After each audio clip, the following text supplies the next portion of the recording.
Hello and welcome to a rather different video on this channel. We're going for a karting one today. I was lucky enough to be invited to the Motor Mouth karting event where we saw the likes of Jimmy Broadbent, SuperGT, there was F3 drivers taking part as well, Matthew Gallagher from WTF1, Aldas of course, my co-star from Live Fast, all taking part in this karting event as well as various other celebrities too.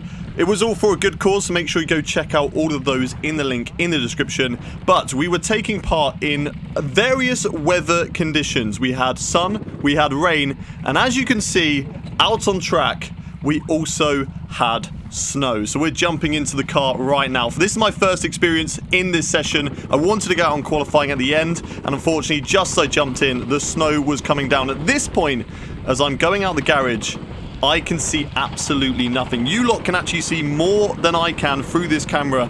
And as we head down into turn one, straight into a spin, we're not off to a good start. And that was basically the conditions that I had to deal with throughout the whole practice qualifying session. So it's safe to say I didn't help out my team, and they were actually qualified right at the back, I think, in last position. But we're going out now with 30 minutes left to go. The way it works at this event is you have lots of teams, 5 drivers, with a presenter or a gamer or content creator or a racing driver alongside them in the team. So yeah, my team, one, they got a short straw because they got me, but we also weren't great. We were just there to have fun. So we were actually last by quite a few laps. I went out, luckily when I went out on track, it was actually dry. As we go for a lovely move here up the inside, kind of squeezed onto the grass just a little bit, but held it free wide, got on the inside into Christmas corner, hold it on the inside. We have a little look from the driver behind, trying to go up the inside, but we get better traction off the corner, and we hold on to this position. But 26 minutes left to go on the clock now,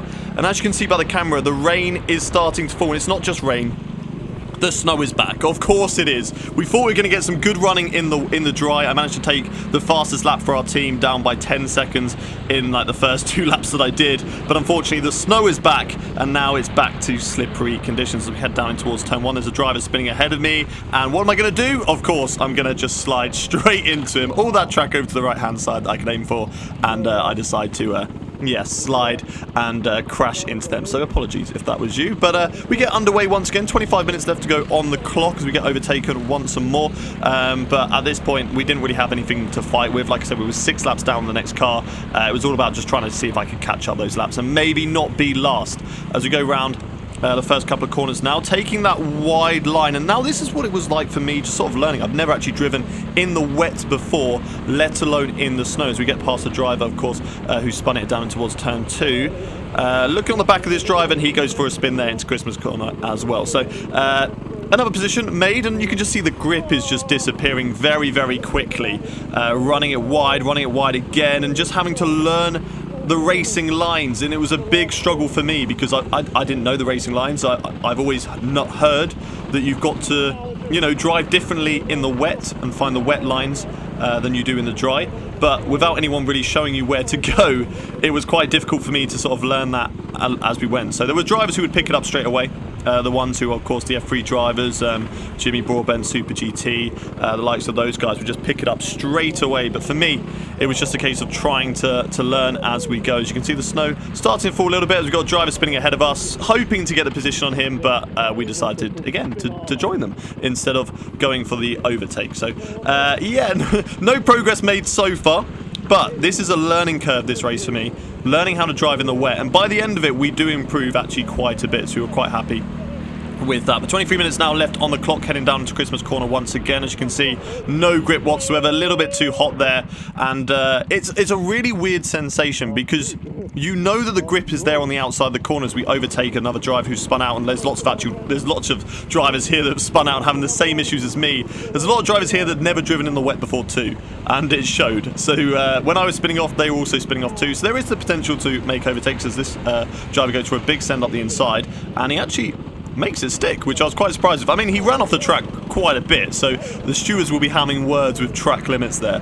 But yeah, he holds on through there as we got a little coming together of 2 drivers up ahead. I believe that's an F3 driver who we are overtaking now. But he's going to get me back straight away as he's much better. Look at that, just goes right around the outside, finds where the grip is, gets it on the curb, gets the back end out, and at this point I was like, oh my god, this driver's actually really good. They know what they're doing. As he sends it up another driver, up the inside, and then in 3 seconds, round they go as well. So it's nice to see that F3 drivers are struggling just as much as I am. I mean, I'm struggling a bit more, but it's nice to see that they are also struggling too in these conditions. And you can just see now the snow is really coming down, so we're just running it really wide out on the curb. Very bumpy, that curb is actually horrible, as the F3 driver goes around the outside and gets the job done. Up the inside into turn 1, and we will probably see him again later on in the race, but when he overtakes me once again. As you can see, the snow is really coming down now. Just like it was in the practice session, another driver spinning and another driver spinning as well. So this is the good part. I could allow this driver to overtake me, and then I could sort of copy what they were doing into the corners. So they were in some corners, not this one for example, but some corners they were taking the inside lines. There was a bit of debris on the course, and that really threw me off there, in all fairness. I went right off the track, and now you're going to see me really try and, you know, bump start this kart to get it off the slippery grass onto the tarmac. And if snow and wet weather wasn't bad enough, I've also got mud and grass all over these slick tyres. Of course, with most karting places you go to in the UK, with rental karts, they don't give you wet tyres. They just throw you out on slicks, and you've got to hope for the best. So that is why we're struggling so much, because obviously we are on slick tyres. As another driver feeling my pain, you know, he's off on the track, and we've overtaken them. Now 20 minutes left on the clock, and this is basically how bad the snow got. As you can see, completely blind at the moment, so you can guess what I got up to at this stage. Was I crashing? Was I overtaking someone? Was I maybe being overtaken? No one is going to know, because the camera is completely fogged up, and that's basically what I could see as well.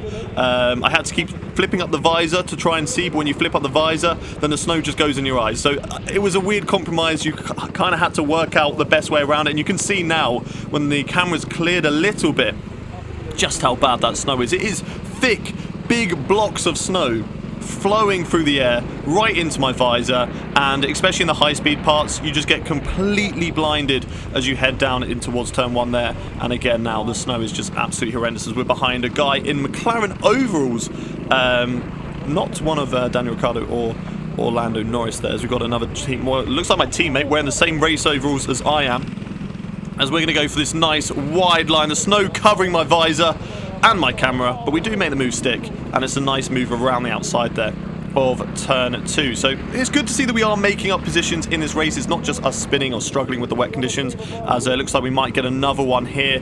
Both of us are really struggling with these wet conditions. I think I'm a little bit better than him, but this driver was much better than me. They knew what they were doing, so I was just going to let them go. I was going to wait to make the overtake a little bit later, but this driver just didn't know how to drive in the wet, and it showed as they took out both of them, and I was very, very happy. I was actually laughing quite a bit at this point, which you shouldn't do in karting. You shouldn't laugh at other people, and I'm going to give you a great demonstration as why you shouldn't do that, because right now I go in too deep. I look up and I'm in the grass as well. So that is why you do not laugh at people, and unfortunately for me, I had to wait for so many karts to get out of the way. 9 minutes now left on the clock. And as you can see, we're really learning these racing lines in the wet. You can see how wide we're going and finding the grip out there. We overtake this driver, so much more traction, and through here as well. We're going to go deep into the corner. Really deep into the corner, find the grip, and then we can able to switch back on us. And later on in the race, we go a little bit deeper and find that extra grip on the real, like, outside of the corner, which is great to see, as we're gaining on another karter now, who again is a little bit new to this in the wet, just like I am. But luckily, I'm sort of a fast learner. And this was the line I was talking about, going really wide here. Unfortunately, they both sort of centered on me. This karter had no grip whatsoever coming out the corner. I don't know how the other one up ahead of us now with the same overalls as me found so much grip on the inside and didn't just slide off. That was actually an incredible move from them. But 8 minutes now left on the clock. As you can see, the snow is back. We had a little bit of a clearing, but it is definitely back, and we've been overtaken now. It's a really weird experience though, driving in the wet and the snow. You've got to just hope that the kart's going to grip. Like, even if it's sliding off the track, you've just got to trust that it's going to grip. And again, it snowed quite a lot, so much that we couldn't see once again. So again, you can you know, make up your own decision what is going on right now. But luckily, with 5 minutes left to go, it started to clear up just a little bit. It was only a small amount of snow, very much like the start of my stint as a driver, unfortunately, there for them. going off the track on the right-hand side. But again, just finding that grip on the outside of the track. You know, it's still loose. I'm still having to fight with the wheel through the corners there. But it's a lot better than when I first started in this with 30 minutes left to go. And you can see we're going really wide there as we've got, I think that's Cal Collette, the F3 driver, just sort of forcing me off wide. And then Jimmy Broadbent punting me, punterinoing me in the rear. And he gets absolute karma for that, spinning himself around, which again is good to see that I'm not the only one struggling in these conditions, with 4 minutes now, 4.5 minutes left on the clock. But now down to the last 1 minute 22 seconds, and you know, we're finding improvements, but we thought we just wanted to get one more spin in, so we're going to go a little bit too deep here. I lock up the brakes as I panicked a little bit. I thought I wasn't going to make the corner. That's not what you want to do. You just got to, like I say, you just got to trust it. You've got to hold the same brake position and just trust it. But now on the final lap, and I was catching up to this driver right ahead of me, and I was just like, I had to get him. I had to get them before the line. So we're going to be really putting the pressure on the last couple of corners and just seeing whether we can find enough pace to overtake them before the line. We want one more overtake. We're not done just yet as they go wide, but that's where you're finding the grip. So, but they got a little bit off the tracks that allow me to gain. And again, we're just finding maybe a little bit extra grip. We're not as eager on the power as they are. As 2 cars to spin off, so that's 2 positions I've just gained. Can I get free through the final corner? They look at me, they try and get the power, too much power, and cut to me laughing. Yeah, unfortunately, laughing at them. But that is going to do for this race. And of course, if you've enjoyed this karting, let me know in the comment section down below if you want to see more. And of course, check out Motormouth in the description below. But thank you very much, everyone, for watching. I'll see you on the next one. Goodbye.